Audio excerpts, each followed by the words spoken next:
Pemirsa Muncar TV yang berbahagia, kemuliaan manusia dan keutamaannya diantaranya ialah diberikan bentuk yang sempurna oleh Allah.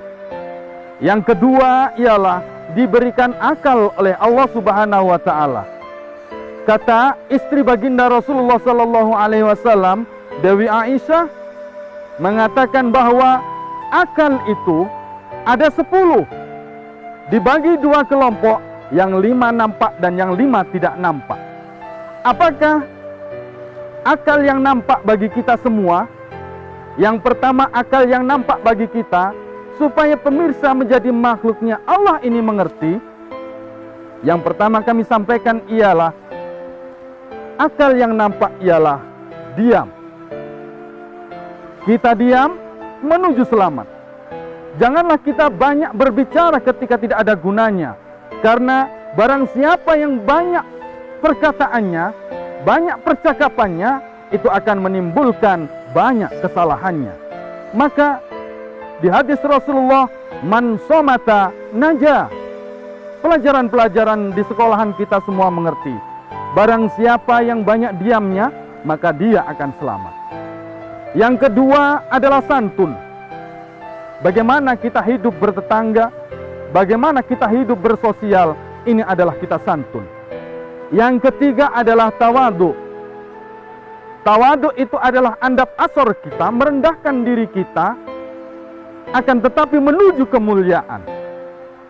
Hadis Rasulullah Sallallahu Alaihi Wasallam, man tawadu'a rafa'ahu Allah, wa man takabbara wada'ahu Allah. Barang siapa yang hidupnya tawadu kepada Allah Subhanahu wa Ta'ala, tawadu lillahi ta'ala, tawadu karena Allah Subhanahu wa Ta'ala, rafa'ahu Allahu, Allah akan mengangkat derajatnya. Dan barang siapa yang takabur, menyombongkan diri, termasuk di antara kita semua para pemirsa yang menjadi makhluknya Allah namanya manusia, jikalau di antara kita ada yang takabur, wada'ahu Allahu, maka Allah akan memberikan kehidupan bagi kita, hidup yang sangat ada di bawah sekali, hidup yang bahkan tidak ada artinya. Karena apa? Karena kehidupan kita dilandasi dengan kesombongan dan kesombongan. Bahkan di kitab Ta'limul Muta'alim, cuplikannya di bawah ada tulisannya bahwa wal kibriya'u li rabbina sifatun biha mahsusatun fatajannabnaha hatartaki. Sifat sombong itu adalah sifat yang khusus dimiliki oleh Allah. Kita tidak boleh memiliki sifat sombong. Fatajannabnaha hatartaki. Kemudian kita jauhi itu semua. Kita jauhi sifat sombong itu semua, hatartaki, sehingga kita hidupnya akan meningkat menuju hidup menjadi orang-orang yang bertakwa kepada Allah Subhanahu wa Ta'ala. Yang berikutnya adalah yang nomor 4. Yang nomor 4 adalah amar ma'ruf nahi mungkar. Amar ma'ruf nahi mungkar adalah perintah kebagusan, mencegah kemungkaran. Kita perintahkan diri kita dulu, ibda binafsik, awali dari dirimu dulu, kemudian perintahlah. Amar ma'ruf nahi mungkar, perintah yang bagus, cegah yang jelek, supaya hidup kita menjadi hidup yang harmonis, sejahtera di dunia, nanti menuju di akhirat. Amar ma'ruf nahi mungkar, kita perintahkan keluarga kita untuk menjalankan ibadah-ibadah yang bagus. Wa nahi mungkar, dan kita cegah ketika menjalankan kegiatan-kegiatan yang berbau neraka. Inilah amar ma'ruf nahi mungkar. Yang kelima adalah amal solih. Amal solih ini menentukan. Amal solih ini selalu ada di mana-mana. Untuk bekal hidup kita perlu amal solih. Untuk bekal menuju akhirat, kita perlu amal solih. Kita ada di penantian di alam kubur, kita perlu amal solih. Amal solih inilah yang akan menemani kita. Banyak harta, banyak saudara, banyak anak, Akan tetapi nanti kalau kita sudah meninggal, ketika terdengar kalimat Inna lillahi wa inna ilaihi raji'un, kemudian kita diiringi dengan kalimat tauhid, La ilaha illallah, La ilaha illallah, La ilaha illallah. Kita menuju ke kubur, diantarkan oleh sahabat kita, diantarkan oleh paman kita, diantarkan oleh bapak dan ibu kita, diantarkan oleh anak kesayangan kita, bahkan diantarkan oleh pasangan yang menjadi kesayangan kita, diantarkan kita di kuburan. Kemudian kita dikubur. Tak lama kemudian mereka meninggalkan kita. Tak lama kemudian mereka tidak menghiraukan kita. Tak lama kemudian mereka tidak pernah ingat sama kita. Apa yang kita perbuat dengan mereka, kasih sayang kita, perbuatan baik kita kepada mereka, tidak ada gunanya ketika mereka orang-orang yang tercinta sudah meninggalkan kita semua tanpa menoleh kepada diri kita, dan kita memanggil-manggil, wahai sahabatku, wahai keluargaku, wahai bapak dan anakku, semuanya dipanggil, mereka tidak mendengar kita. Yang ada hanya satu, yaitu amal solih. Amal solih yang akan menemani kita. Semoga kita menjadi makhluk Allah yang dimuliakan, yang punya keutamaan, sehingga banyak amal soleh kita hidup dimanapun, di dunia, di alam kubur, di padang mahsyar, di yaumil hisab, sampai nanti di akhirat, di surganya Allah. Amal soleh ini akan mengantarkan diri kita menuju hidup yang bahagia. Kemudian yang nomor dua, kelompok yang nomor dua adalah akal ini menurut Dewi Aisyah ialah ada beberapa, yaitu diantaranya ada 5 yang nampak, ada 5 yang tidak nampak, juga ada 5. Yang pertama adalah mereka bisa berpikir. Ini adalah termasuk salah satu akal kita. Berpikir, hayawan bisa berpikir, monyet, kerbau, kambing, sapi, ayam dan lain sebagainya. Mereka bisa berpikir karena mereka diberi pikiran oleh Allah Subhanahu wa taala. Akan tetapi bagaimana untuk melengkapi akal kita? Berpikir kita bisa. Kita gunakan akal kita untuk selalu berpikir. Yang berikutnya adalah setelah berpikir, yang nomor 2 adalah mau mengambil pelajaran. Pelajaran apa yang ada pada diri kita? Kejadian apa setelah itu kita ambil. Ketika ada tausiah, ada pengajian, apa yang bagus itu kita ambil, yang jelek itu kita buang. Ketika kita mengantarkan jenazah, mungkin kita ambil ibarat pelajaran yang bagus, bahwa aku nanti pun juga akan sama dengan mereka, aku pun juga akan mati nanti. Ketika ada pelajaran-pelajaran itulah, tugas kita adalah akal kita fungsikan untuk bisa mengambil pelajaran bagi kita semua. Kemudian yang nomor 3 adalah merasa berat ketika melakukan dosa-dosa. Merasa keberatan ketika melakukan dosa-dosa. Akan tetapi bagaimana diri kita? Bagaimana dengan sahabat-sahabat kita? Bagaimana dengan orang-orang sekeliling kita yang dikasih akal oleh Allah Subhanahu wa taala, tapi mereka kita semua tidak pernah bisa merasakan bahwa aku merasa berat ketika melakukan dosa. Subhanallah. Inilah yang perlu kita kembalikan, bahwa ayo kita berbalik. Kita merasa berat untuk berbuat dosa. Kita merasa jangan pernah untuk melakukan dosa kembali, karena akal kita gunakan untuk selalu berbuat yang baik-baik. Yang nomor 4 adalah merasa takut dengan Allah. Inilah kadang-kadang kita yang tidak paham. Kita sendirian, kita paham kita sendirian, tapi kita tidak pernah paham kita bersama dengan Allah. Kalau mungkin di masa remaja, tadarus atau sholat, ketika ada cewek atau ketika di sampingnya mertua, kita suaranya kita lantunkan dengan indah. Kita tidak pernah berpindah dari satu majelis itu 2 jam, 3 jam, 4 jam, sampai 5 jam demi mendapatkan anaknya calon mertua. Mungkin sholat kita bagusi, rokaatnya, sujudnya, seolah-olah khusyuk karena manusia itu. Tapi bagaimana kita merasa takut dengan Allah? Di sinilah letaknya kita akan mewujudkan akal kita akan berfungsi, diri kita akan takut dengan Allah. Menjalankan yang dosa, takutlah dengan Allah ada di sisi kita. Raqib dan Atid akan mencatat atas perintah Allah. Maka dari itu pemirsa, kita gunakan akal kita untuk selalu merasa takut dengan Allah, untuk melakukan dosa-dosa yang sering kita lakukan. Yang nomor 5 adalah kemuliaan ini akan menjadi lebih luar biasa ketika kita bisa merasakan. Yang nomor 5 ialah merasakan bagaimana? Merasakan hidup kita ini adalah hina dina. Hina artinya kita bukan makhluk yang mulia.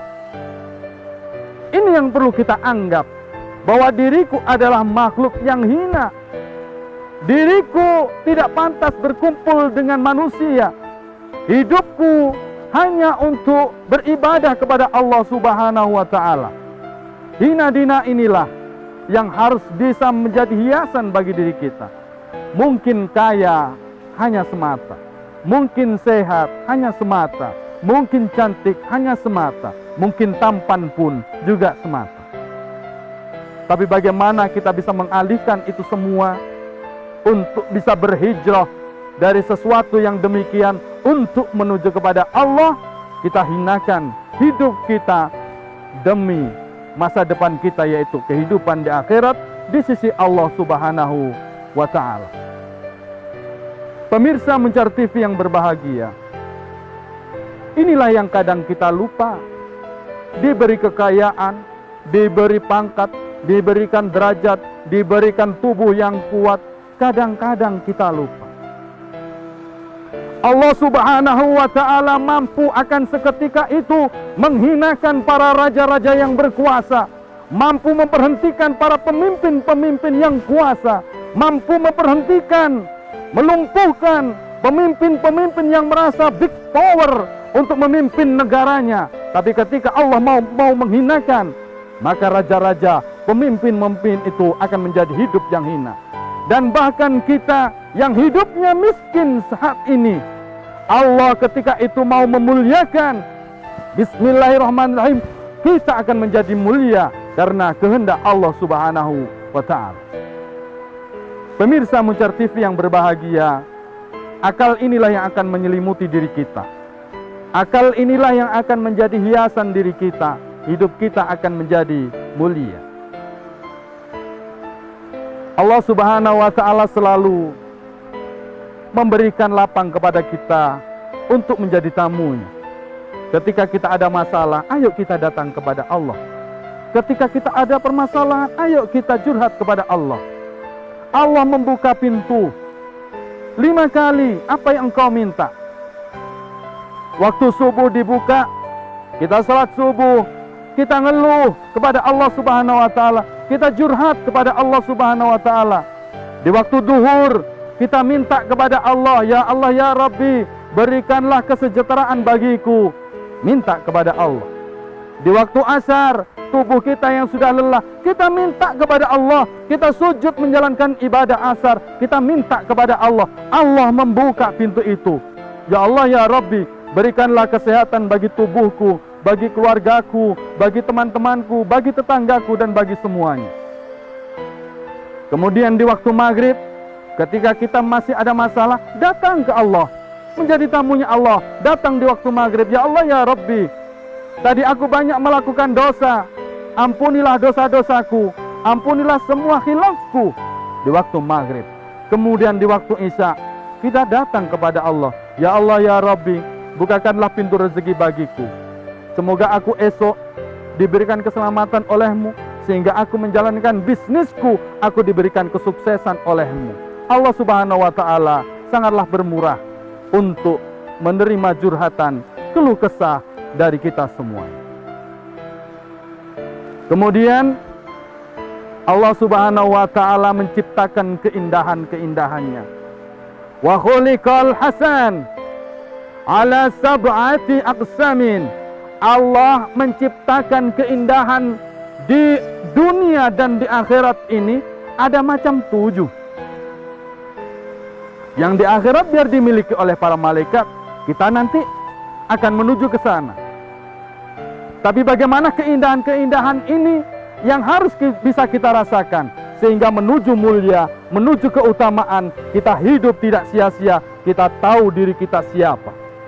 Yang pertama adalah Allah Subhanahu wa taala menciptakan al-latofah, yaitu kebeningan yang diberikan Allah kepada surganya. Inilah kebeningan-kebeningan ini diberikan Allah kepada surganya Allah Subhanahu wa taala.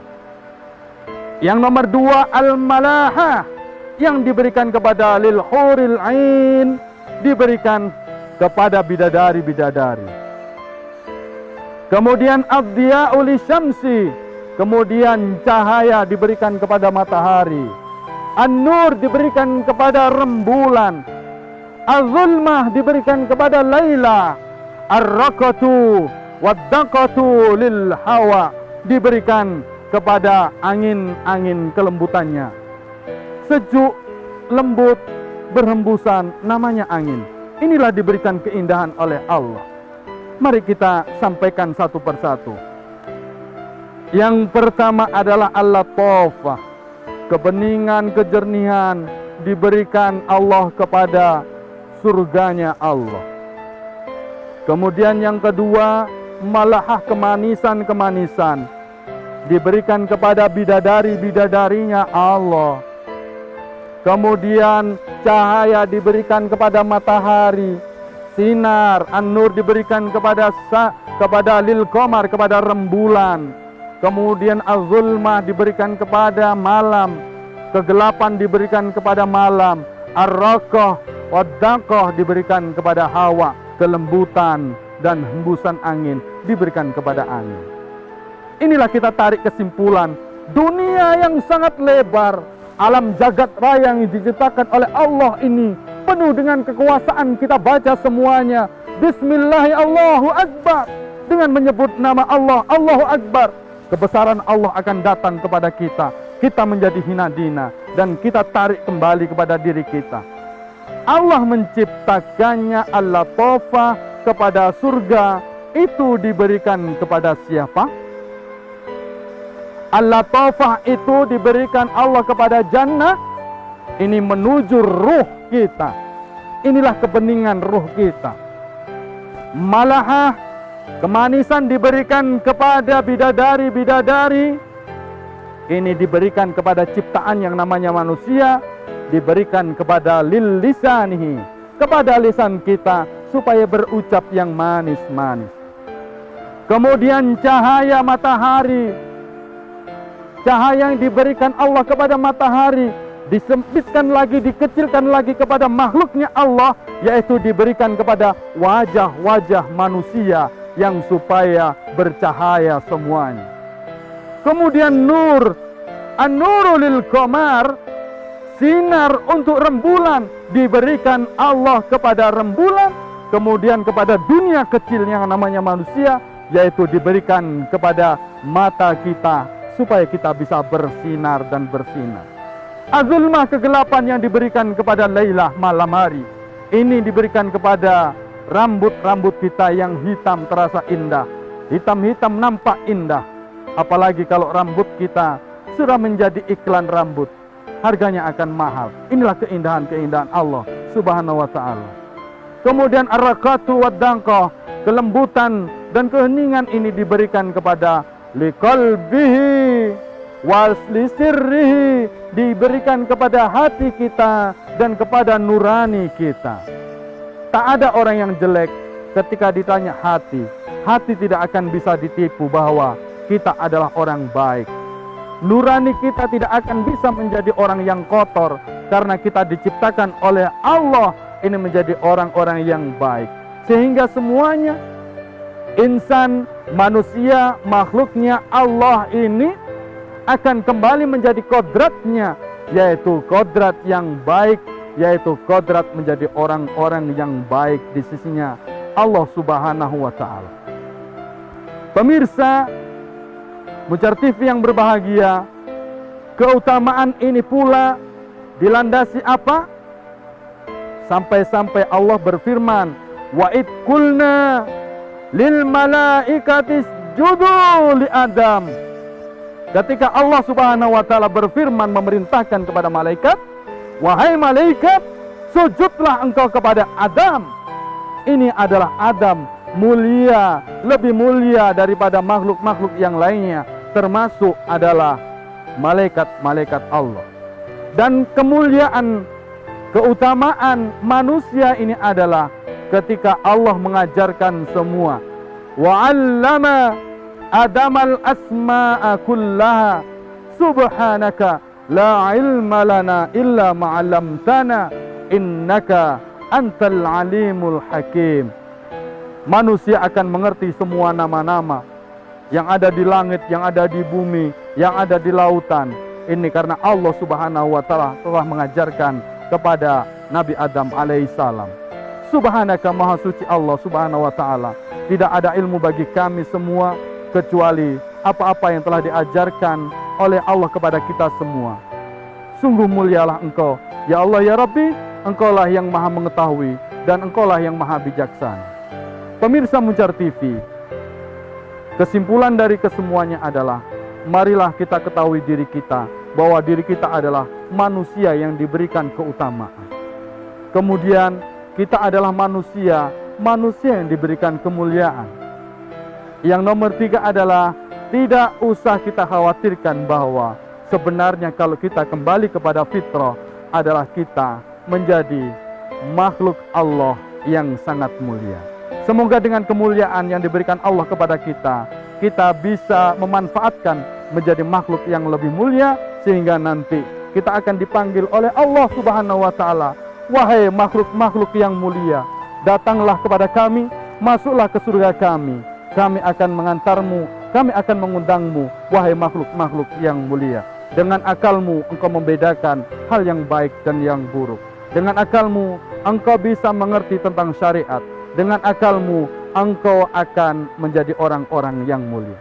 Semoga bermanfaat dan barokah bagi kita semuanya. Kebenaran datangnya dari Allah, kesalahan semata dari Muhammad Yunus. Insya Allah demikian yang bisa kami sampaikan. Wallahul muwaffiq ila aqwamit thoriq. Wassalamualaikum warahmatullahi wabarakatuh.